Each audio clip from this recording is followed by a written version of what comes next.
dengan better gitu. Nah, itu gimana gitu caranya? Itu sih kalau saya mapping dulu Pak, cara masalahnya apa, targetnya apa, langkahnya apa, solusinya apa itu.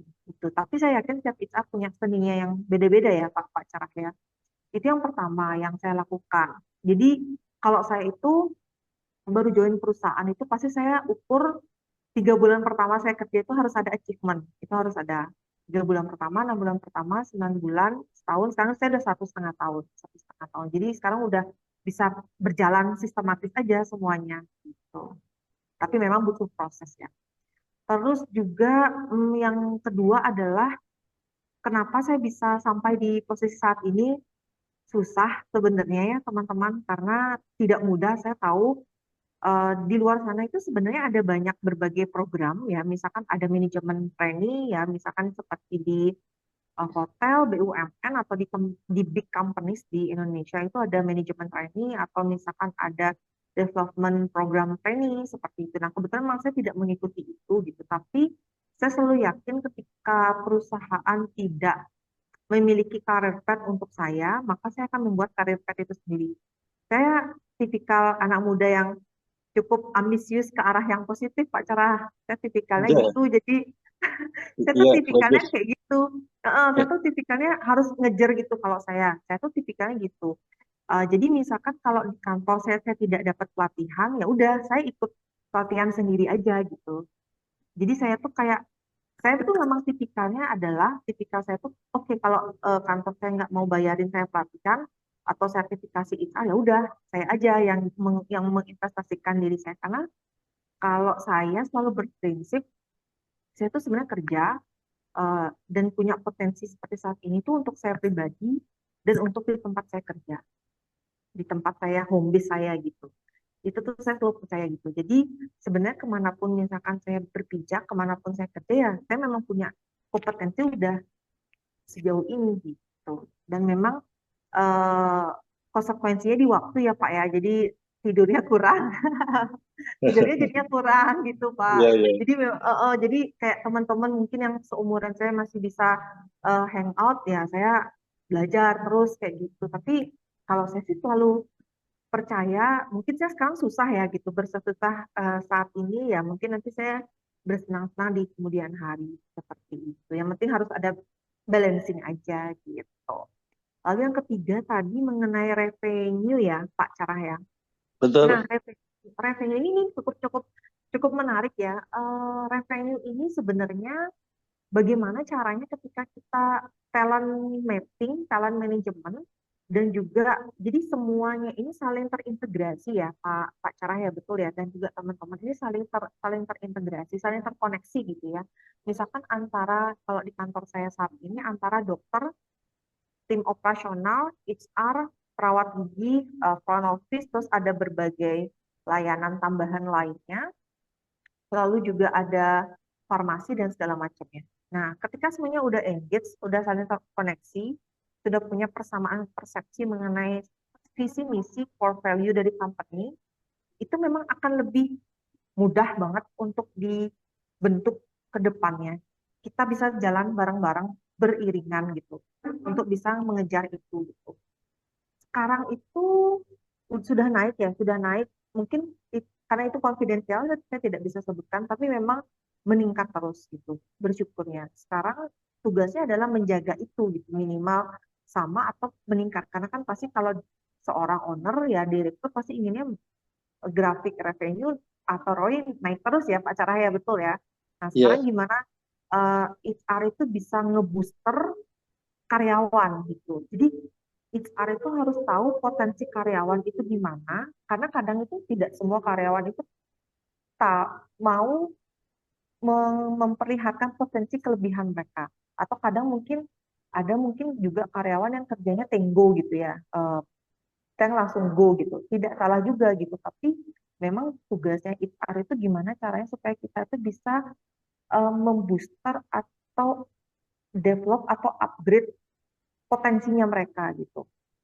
Terus kita upgrade terus gitu. Kita upgrade terus jadi mereka tuh oh iya ternyata saya punya potensi ini ya. Oh iya Bu Lu ternyata saya bisa ya Bu Lu ya. Saya dulu awalnya berpikir tidak bisa gitu, seperti itu. Jadi memang, nah, dan juga menjaga kualitas Pak, karena kan kebetulan saya kerja di healthcare industri. Nah, menjaga kualitas itu penting gitu. Jadi front office saya pertama kali join itu di kantor, eh, divisi yang paling jadi PR itu front office dulu Pak.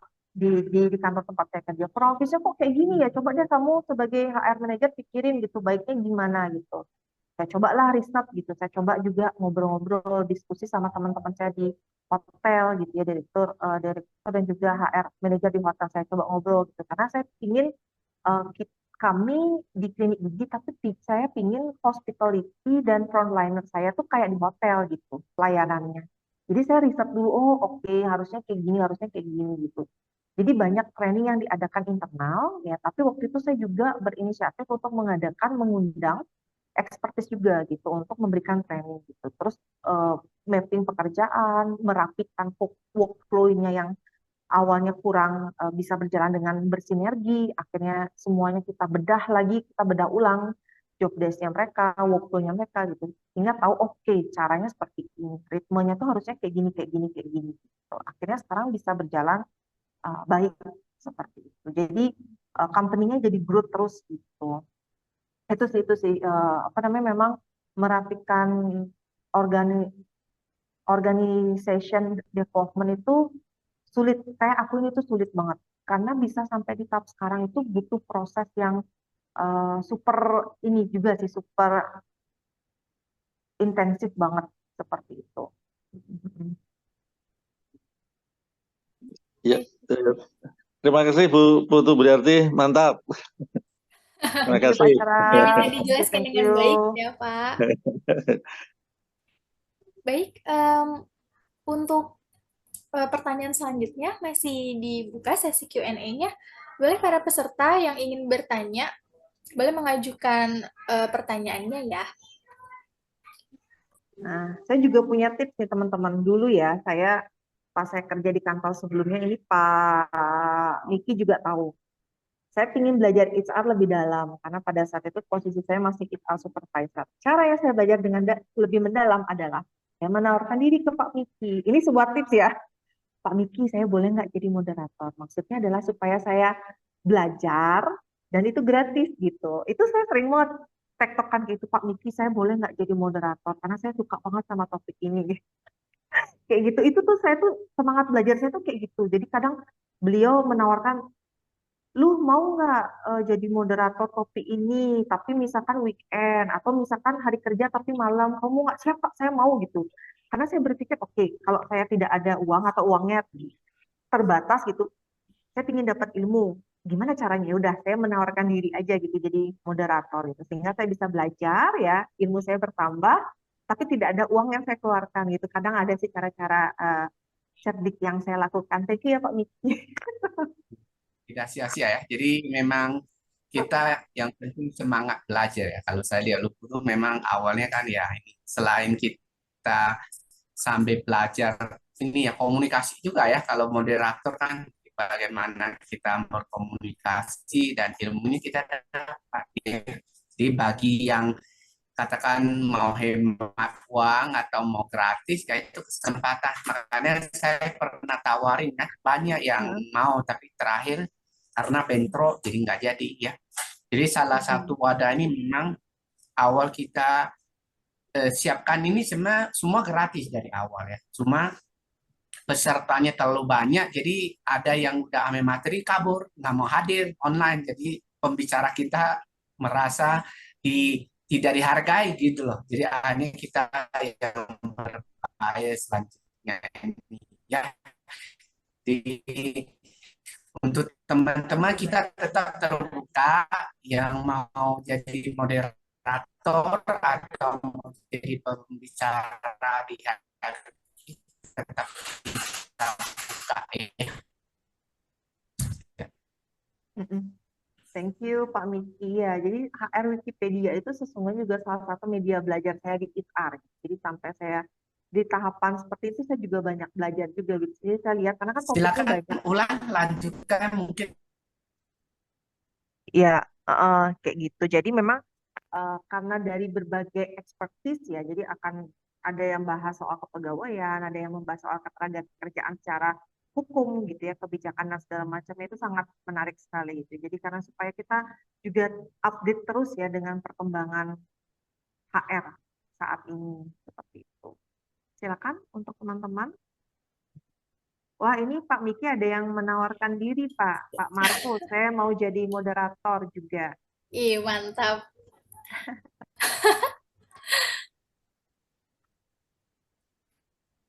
Sudah ada tuh yang mau join, yang sudah mengajukan diri sebagai moderator ya. Noted ya, Pak Markus.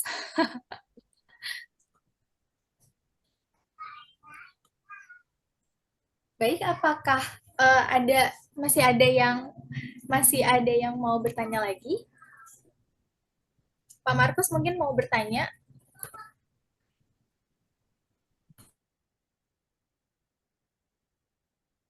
Ya, baik. Videonya saya matiin ya, Ibu ya. Maaf, karena kan di Batam nih jadi gangguan nanti sinyalnya. Halo? Ya, Ya. ya baik Pak, silakan pertanyaannya. Iya, saya ingin bertanya mengenai tadi yang menarikkan tentang value. Karena kan yang menjadi poin utama supaya perusahaan itu bisa grow dan punya revenue yang lebih baik lagi tiap tahun, pastikan daya pendorongnya kan value ya. Nah, value itu kan top down dari misi dan visi pemimpin atau owner perusahaan tersebut, organisasi tersebut. Nah, pertanyaannya adalah bagaimana value itu bagaimana value yang dari top manajemen itu bisa mendarat gitu ya, bisa top down sampai ke level paling bawah. Karena kan kalau bicara value kan itu kan tataran kita bicaranya kan di langit. Tapi bagaimana value itu bisa sampai merasuk, menjiwai, bahkan menjadi company culture di semua lini, semua departemen, bahkan semua karyawan. Karena itu tidak mudah ya kan, kalau kita bicara value ya akhirnya hanya sebagai slogan, hanya sebagai tulisan, hanya sebagai kata-kata kosong, tapi tidak semua karyawan itu menjiwai, belum menjadi sebuah company culture. Nah, bagaimana caranya itu mengejawantahkan itu? Itu saja, Bu. Terima kasih. Oke, thank you Pak Markus. Pertanyaan ini sangat menarik sekali. Pertanyaan bagaimana caranya supaya core value sebuah company itu bisa merasuki gitu ya, bisa menjadi, kalau Pancasila itu kan menjadi fundamental gitu ya, filosofis kita gitu ya dalam berkehidupan sehari-hari. Nah, kalau core value ini sama juga seperti itu. Gimana caranya core value ini bisa menjadi dasar filosofis karyawan itu bekerja seperti itu, sesuai juga dengan visi dan juga misi daripada perusahaan tersebut. Cara Ya, saya benar. adalah ada dua, Pak Markus. Mungkin saya bedakan ya Pak Markus ya antara karyawan baru dengan karyawan yang sudah bekerja.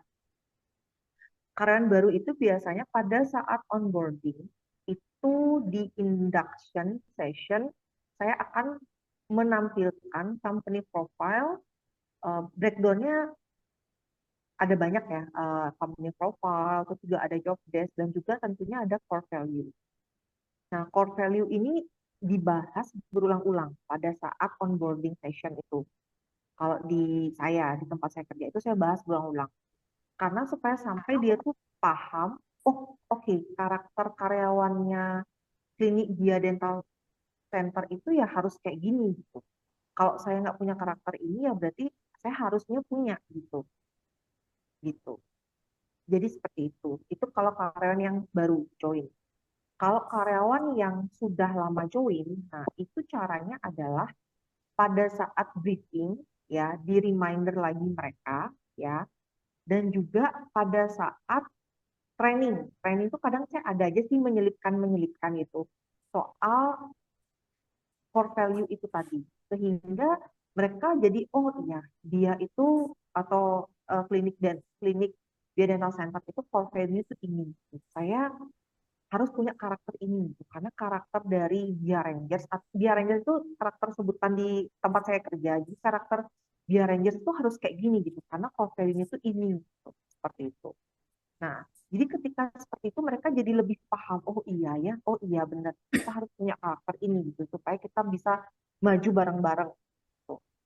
Nah, kalau town hall meeting itu kan sifatnya lebih ke setahun sekali. Nah, setahun sekali itu kan agak susah bisa mencapai setahun ya Pak ya. Maksud saya setahun kalau diingetin baru setahun sekali itu kan terlalu lama. Nah, memang kalau town hall itu memang kita akan reminder lagi. Tapi idealnya itu adalah setiap training, karena kebetulan saya di kantor saya bekerja cukup sering training, 1 bulan itu kita ada 3 sampai 5 kali training. Nah, itu kita reminder lagi mereka. Terus pada saat briefing ya, itu kita reminder lagi mereka sehingga mereka jadi benar-benar paham, oke, core value-nya kantor tempat saya kerja itu seperti ini, karakternya seperti apa. Bahkan kalau di kantor saya kerja itu core value-nya beda, ada turunan lagi Pak dari karakter yang harus dimiliki sama karyawan sesuai dengan core value itu tadi.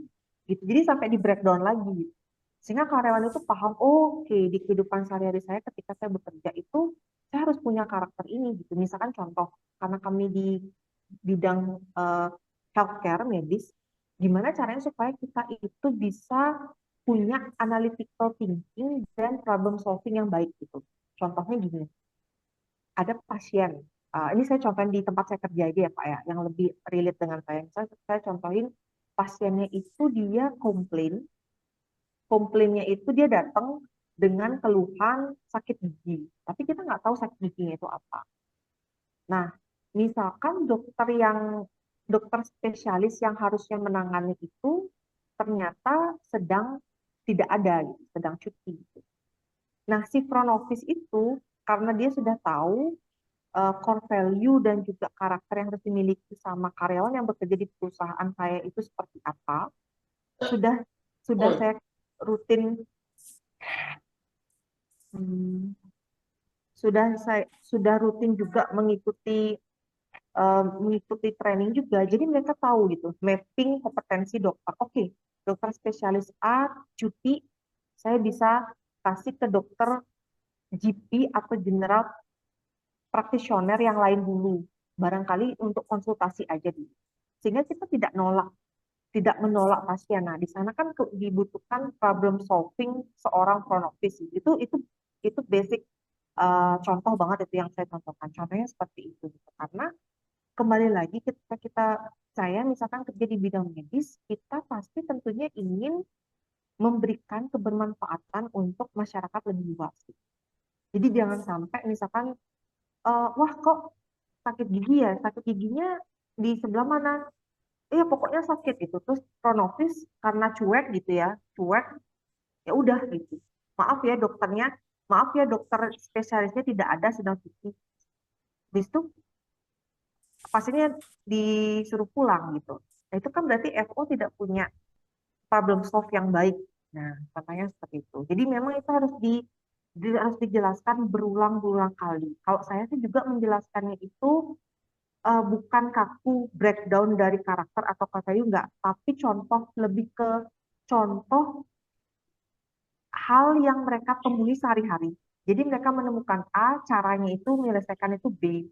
Mereka menemukan C, caranya itu misalkan menyelesaikan itu dengan cara D. Jadi contohnya kayak gitu, pendekatannya. Pendekatannya seperti itu. Bermula dari debt head, terus juga ke karyawan-karyawan yang lainnya. Seperti itu.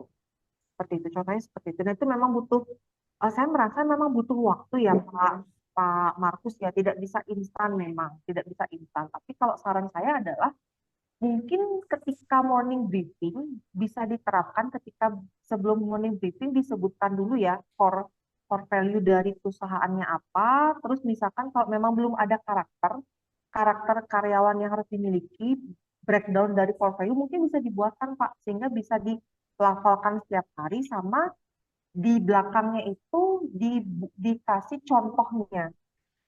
Contoh case yang sering mereka temuin sehari-hari itu misalkan contohnya apa. Nah, itu bisa Bapak kasih tahu, influence teman-teman ya, contohnya seperti apa, solusinya seperti apa. Atau misalkan contoh masalahnya apa, cara menyelesaikannya bagaimana sesuai dengan core value perusahaan Pak Markus dan juga karakternya apa. Contohnya mungkin seperti itu tuh mungkin akan lebih menangkap di teman-teman gitu. Karena kalau cuma dilafalkan jadi hafalan aja gitu. Tapi kalau dicontohkan masalah yang mereka sering temui itu lebih mudah dimengerti sama teman-teman gitu. Karena kan kadang karyawan itu berbeda ini ya Pak ya, latar belakang pendidikan, beda kompetensi gitu. Jadi harus dicontohkan sesuai dengan job role-nya mereka. Itu biasanya mereka lebih ngerti. Kalau di pengalaman saya seperti itu. Mm-mm. Iya, Bu. Oke, Itu ya. Sorry, maaf satu ya, lagi. Pak. Oh ya, silakan, Satu silakan. menit lagi. Ya, itu kan kalau contoh untuk yang kalau apa karyawan baru oke lah. Ini kan karyawan lama, Bu. Karyawan lama, contoh kalau di kita di manufacturing ada 1.000 orang, Bu. Ya kan? Saya Hmm. nangani katakanlah 1.000 orang. Nah, 1.000 orang itu kan harus memiliki nilai kan, memiliki value yang sudah dijiwai. Nah, kan pertanyaan pentingnya begini, bagaimana memastikan yang 1.000 itu sudah menjiwai value yang ada. Kita kan nggak bisa, sulit itu memastikan. Ada juga yang mereka rejection, mereka tolak value itu. Nah, bagaimana itu treatmentnya? Kalau mereka tidak mau lagi sedangkan mereka sudah puluhan tahun kerja sama di tempat kerja di tempat kita 20-30 tahun dan mereka reject dengan value itu. Apakah treatmentnya di PHK kah atau apa? Kalau cuma bicara reminder, kita mungkin sudah berbusa-busa reminder itu dengan berbagai macam cara ya. Itu bagaimana kalau di case itu? Menarik, menarik, menarik. Ini karena karirnya ribuan dan sudah bekerja puluhan tahun ya, Pak Markus ya. Oke, Iya, baik. benar. Pertanyaan saya adalah sederhana. Apakah debt head-nya mengetahui atau tidak core value dari perusahaan?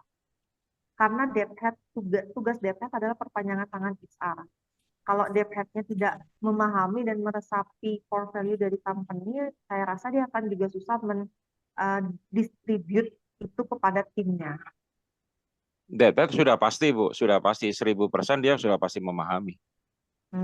Karena diangkat sebagai DPT kan juga pasti sudah punya value kan yang selaras dengan company kan.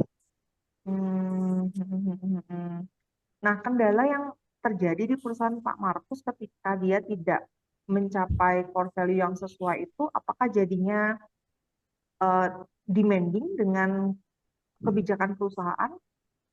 Iya, menjadi toxic, menjadi racun bagi yang lain. Dan itu merusak organisasi. Maksudnya merusak keseluruhan dari budaya yang sudah dibangun. Nah, bagaimana dengan orang-orang tertentu yang mereka sudah menjadi racun? Apakah tetap kita paksakan value itu ataukah beberapa orang ini disingkirkan? Kalau saya pribadi, kalau menghandle karyawan banyak, saya memang belum punya pengalaman handle karyawan sampai ribuan, biasanya ratusan. Kalau saya, biasanya itu yang saya terapkan itu adalah saya panggil karyawan yang bersangkutan, saya ajak ngobrol. Kendalanya di mana, ya, apa yang dia permasalahkan, nah itu kita balik lagi jelasin. Sampai pada sesi itu dia benar-benar paham dan sudah mengerti. Tidak bisa. Dia karakternya nggak bisa begitu, Bu. Karena memang nggak mau value itu. Ya saya nggak mau sih Pak value itu. Nah, contoh di tempat kita value-nya adalah kerjasama tim. Nah, saya orangnya nggak bisa kerjasama tim. Nah gitu. Jadi orang-orang seperti itu bagaimana treatmentnya?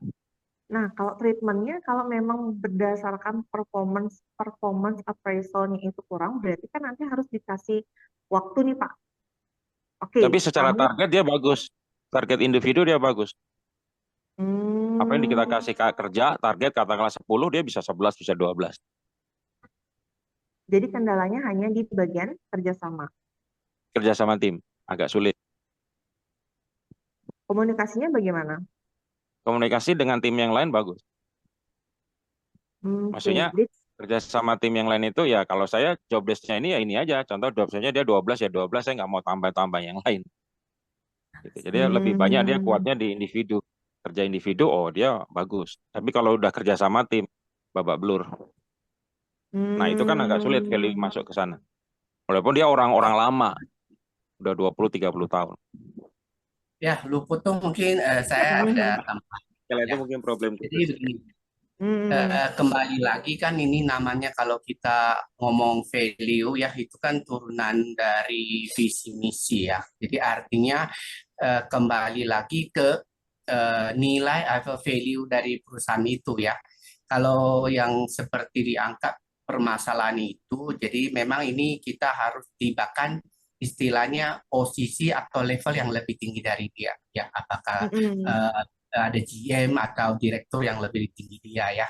Karena itu satu organisasi itu value itu akan membentuk budaya ya. Apalagi ini kalau misalnya kita grup besar, itu kita harus kalau misalnya top manajemen konsen di budaya di value ini, dari orang ini kita harus ajak ya, ajak Hmm. sebenarnya masalahnya di mana ya. Secara Hmm. performa ini individu dia bagus, tapi untuk culture, untuk budaya itu nggak bisa ya. Kalau memang manajemen menekan itu orang ini harus diajak ya. Artinya hak to hak lah bicara dulu ya. Hmm. Jadi suatu organisasi itu eh, bukan hanya performan ya. Karena performan itu siapapun bisa, tapi bisa mengkategorisasi ke budaya itu yang susah. Itu yang sebenarnya makanya kenapa budaya itu susah dibentuk ya.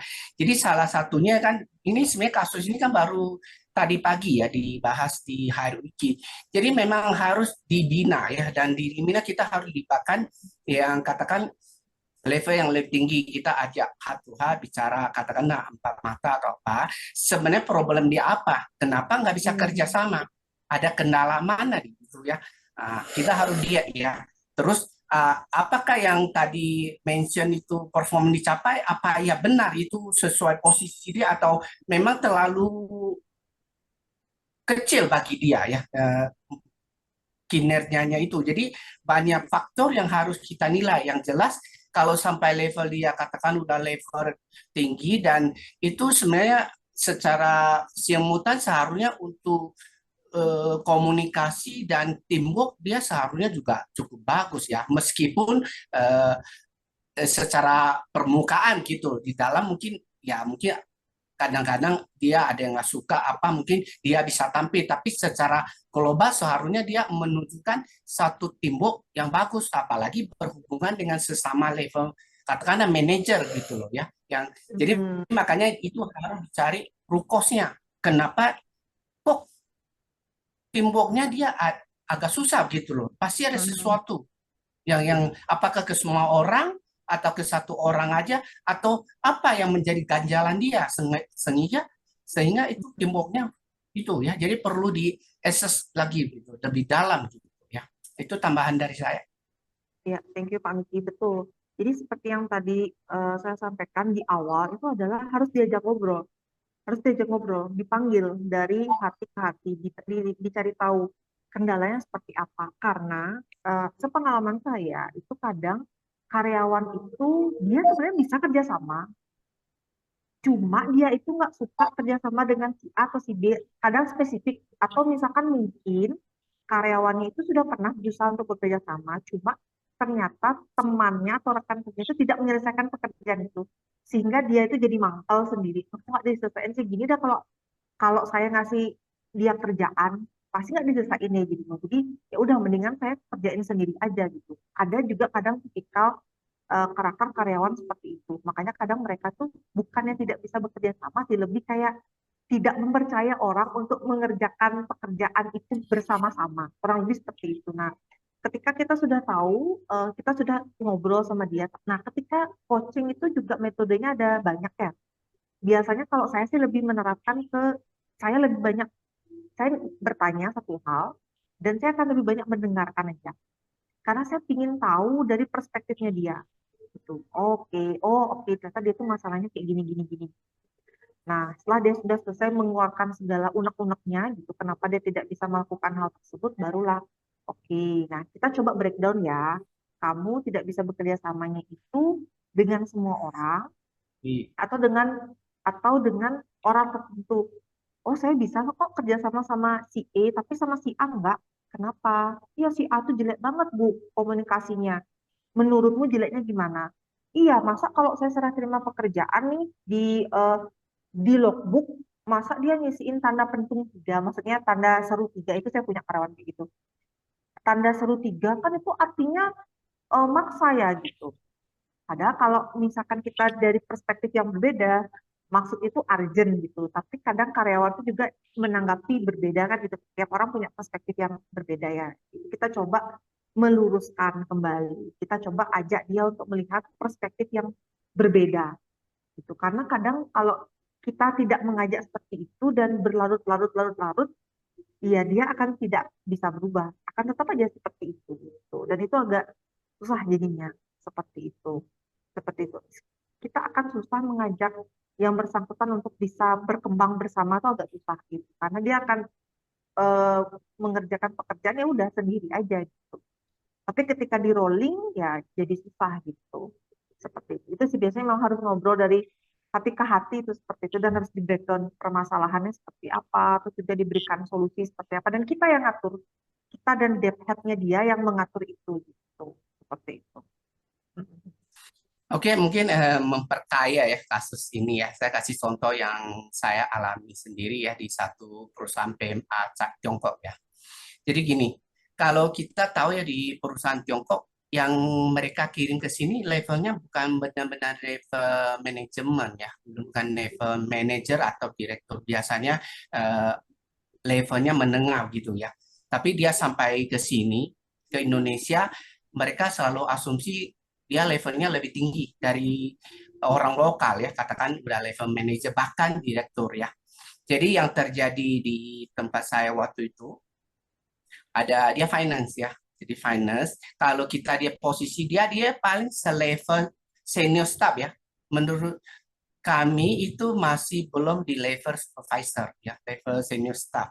Tapi dia merasa berkuasa karena dipercaya sekali ya sama mungkin dari corporate-nya ya dari Tiongkok. Jadi dia merasa jadi kalau dia komunikasi itu dia nggak menghargai orang sekali gitu ya. Tapi dia ketemu satu katakan ini ya level manager juga tapi lokal dan cukup dihargai juga karena dengan kompetensi dia ya dalam bidangnya. Jadi kalau komunikasi ya mereka itu susah. Mereka kalau komunikasi jawab tetap jawab ya, tapi pendek. Kadang-kadang sengaja dipersusah masing-masing gitu ya. Tapi kalau dia di depan direktur atau manajer lain itu masing-masing bisa menghandle gitu. Jadi mempertahankan orang nggak begitu kelihatan, tapi masing-masing departemen itu tahu, termasuk staf dia gitu. Tapi kalau di bahkan departemen lain, bukan dua departemen, orang pada nggak bisa kelihatan, mereka ada gesekan gitu ya. Jadi terakhir komunikasinya selalu lewat pihak ketiga. Jadi level yang lebih tinggi dari dua. Jadi direkturnya lah ya, yang bisa membawai dua departemen itu. Ada komunikasinya kadang-kadang kayak gitu ya. Dan terakhir kurang lebih 1 tahun ya seingat saya, hanya si ini yang diganti, yang si dari corporate Tiongkok karena kan dia harus kerjasama kan dengan tim level manajemen ya katakan level manager. Karena kalau perusahaan Tiongkok itu kita lokal susah kecapai ke direktur ya, jadi sampai manager akhirnya mungkin mereka adalah yang lapor atau sampai kantor pusatnya tahu. Akhirnya si orang ini yang diganti orang lain ke sini. Jadi setelah itu komunikasi bisa selevel lagi gitu ya. Nah, ini sebagai contoh artinya komunikasi itu mungkin ada gesekan sendiri ya. Jadi ada persepsi masing-masing yang merasa dia terlalu arogan dan istilahnya dia nggak merasa dia itu level lebih rendah gitu loh dari lokal dan lokal juga nggak mau ngalah gitu ya karena saya butuh kerjasama bukan saya harus memuja-muja Anda gitu ya itu yang kita baca gitu loh. Nah ini satu kasus yang menurut saya perlu di share ya karena kalau saya dengar kasus ini memang kasus di teamwork dan komunikasi gitu loh.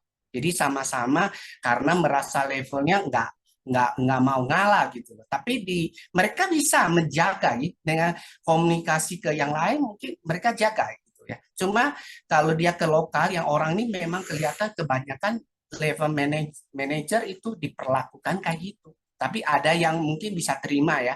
Akhirnya nggak begitu ya gesekan dengan salah satu yang manajer yang saya angkat ini gitu ya. Ini sebagai salah satu contoh ya, kebetulan kan kita lagi bicara leadership. Jadi memang kita harus bisa gimana menghadapi katakanlah orang yang kita hadapi ya. Apakah kita pakai tipe gaya kepemimpinan apa, kita pakai model leadership yang apa ya, itulah yang harus kita elaborasi gitu ya. Nah, itu tambahan Ya, dari sorry saya. Pak. Ya, sorry Pak. Berarti artinya solusinya tidak harus heart to heart, Pak.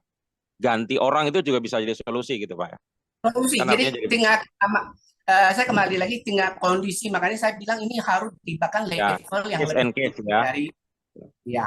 Jadi kalau heart to heart bisa kan. Kalau saya dia kan kenapa tadi saya angkat ini antar manajer lokal lain nggak masalah. Mereka terima gitu loh. Mereka merasa ya udahlah karena saya di sini mereka kirim dari kantor pusat. Cuma dari 5 manajer itu satu yang masing-masing keras gitu kan. Karakter masing-masing kan beda. Jadi ya itu terakhir kan ini yang katakanlah di kan kita sekarang kembali ke value ya karena corporate ini kita juga memang teamwork ya karena teamworknya yang penting dan memang kita instruksinya semua dari kantor pusat ya kantor pusat apa kita harus lakukan jadi kita nggak lokal kita juga nggak berani konfrontir gitu ya ke level yang lebih tinggi tapi di luar itu mereka bisa sampai keras kayak gitu di antara satu manajer dengan yang orang ini, tapi yang lain enggak. Yang lain mereka terima gitu ya. Jadi bukan berarti hak to hak bukan salah itu salah satu solusi kalau maksudnya saling Kalau bisa masih bisa. Ya. nah masih bisa mundur. Jadi kan kita harus case by case ya. Makanya Ya. leadership itu kan karakteristik itu kan spesifik sekali ya. Kita hadapi Ya. orang, kadang kita bisa pakai dominan ya, kadang kita harus pakai persuasif gitu. Jadi beda ya. Jadi itu makanya kita harus kuasai leadershipnya dalam suatu hubungan ya, apalagi hubungannya itu level yang lebih tinggi ya. Itu komunikasi dan teamworknya itu penting sekali. Ya meskipun di permukaan, tapi itu memang kita harus tahu gitu ya. Nah, ya ini salah satu bisa kalau kita merasa kita punya power dan lebih di value-nya lebih tinggi di urusan itu kita bisa menantang ya dengan tentu dalam batas-batas kita ya. Jangan sampai kita menantang atasan kita gitu. Jangan-jangan kita yang dieksekusi gitu kan. Jadi kita harus lihat situasi dan kondisi kembali lagi seperti kata saya linkkan ke budaya, value karena itu turunan dari visi misi organisasi itu yang paling penting. Ya, ya. Saya jadi ingat namanya kepemimpinan situasional gitu, Pak ya. Iya, iya benar. Nah, sekarang malah dikembangkan lagi itu situasional yaitu istilahnya memang kita harus lihat ya empat kuadran itu ya itu penting sekali sekarang ya ada lagi satu yang kita harus kembangkan leadership yang by service ya pelayanan leadership itu yang sekarang lagi hot juga gitu. Betul, betul, betul. Nah, jadi Pak Markus coba karyawannya dipanggil dulu ya, dan dikasih durasi untuk merubah itu dalam kurun waktu 3 sampai dengan 6 bulan, nanti dievaluasi kembali. Ya, dan pada saat sesi itu dipastikan kalau kamu tidak bisa achieve teamwork ya, salah satu core value dari perusahaan ini, maka kamu akan siap bagaimana gitu. Kita tanyain aja balik dia. Ya deh, ya saya siap deh kalau misalkan saya diberikan SP1. Oke, SP1 ya setelah 3 bulan. Kalau setelah 3 bulan kita kasih kesempatan lagi, jika tidak gimana? Apakah kamu siap tidak mengundurkan diri dari posisi? Jadi kadang kita juga harus kayak gitu juga gitu. Oh iya deh saya siap. Kadang atau misalkan ya udah kita aja yang ngambil kerja. Memang harus sesuai dengan situasinya. Apalagi kalau misalkan karyawannya dominan ya karakternya. Seperti itu. Oke, Baik Pak saya Markus. rasa cukup ya waktunya Makasih, juga. Ini Bu. mungkin tambah dikit ya. Jadi seperti tadi di hierarchy juga ya kan katanya ada satu staff ya pembangkang terus masih sebenarnya kita di HR ya gitu ya kalau untuk karyawan kalau memang nggak bisa dibina biasanya bahasa kita kasar ya dibinasakan aja ya kita udah kasih coaching, kasih konseling. Tadi saya juga sempat bahas gitu ya, kasih coaching. Tapi dia nggak mau rubah gitu. Jadi pembawaannya membangkang seperti tadi bilang, itu jadi toksiknya organisasi, toksiknya tim. So kenapa kita nggak korbankan satu selamatkan 1000 ya kan? Ya, saya setuju itu Pak. Ya, saya setuju. Kenapa kita nggak PHK 1 orang selamatkan 100 orang, tapi 100 orang gara-gara 1 orang nih 100 orang terinfek gitu loh, terkena akibatnya.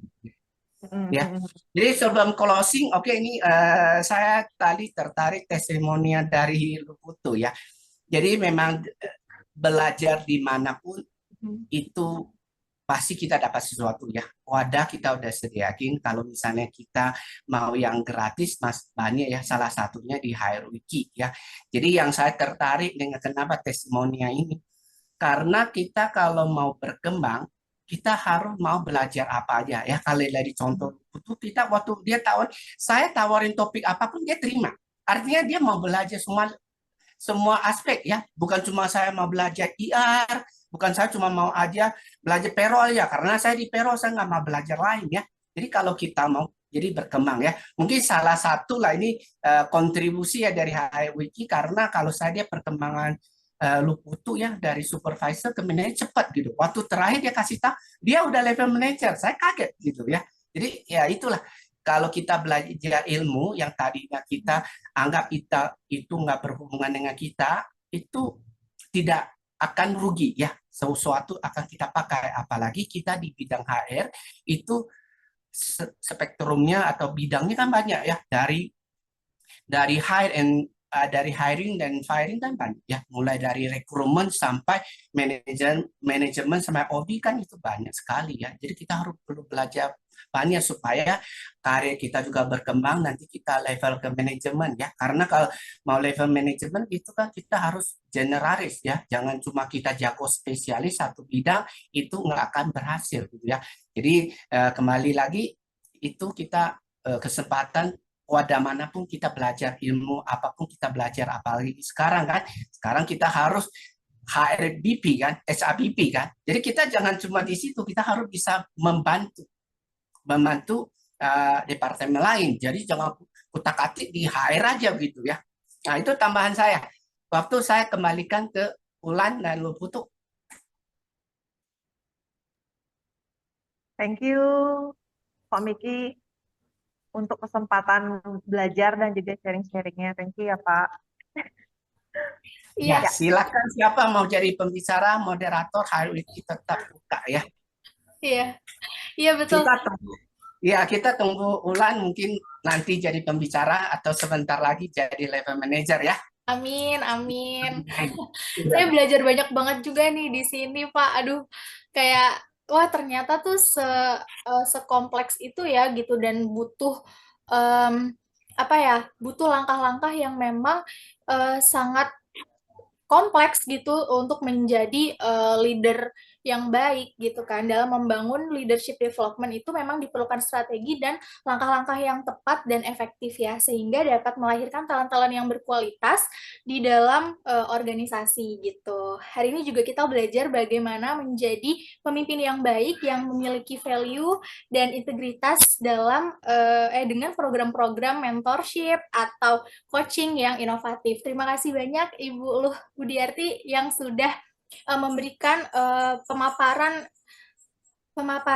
yang sangat spesifik gitu, yang sangat lengkap gitu. Saya juga yang bukan praktisi di bidang HR atau selevelnya gitu ya, tapi saya bisa belajar banyak di sini gitu. Terima kasih banyak. Lalu akan dilakukan sesi screenshot. Mungkin ada closing statement, mungkin tadi Ulan enggak ada ya. Closing statement dari Ibu Luh Budiarti nih, selaku speaker yang wow, keren banget sih. Closing statement saya adalah